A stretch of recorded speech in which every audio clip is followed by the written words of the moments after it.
Muslims in Southside shared their thoughts on the outcome of the election. A group in Danville held a news conference today. And as WSLS 10's Coulter Anstad finds, the community is hopeful for the future.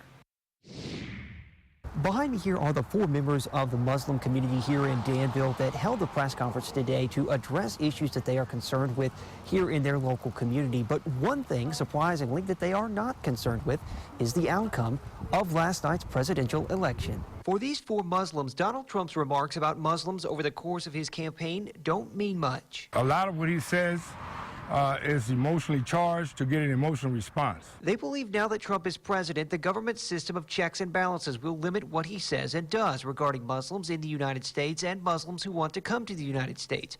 Abdullah Zahid says the biggest check of all is the American people, and he is confident that Americans will not allow Trump to act on his opinions about Muslims. And the people actually run this country, not Donald Trump. The 4 men also believe that Trump does not believe all of the things he says about Muslims, and that if he were to get to know Muslims, his opinions about them would change.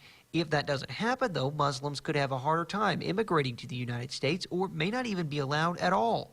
But even though members of Danville's Islamic community have family in the Middle East, they're not worried about this potential becoming a reality. No matter what he thinks, he got to get along with what the government has to say, So, no, it really don't concern us much.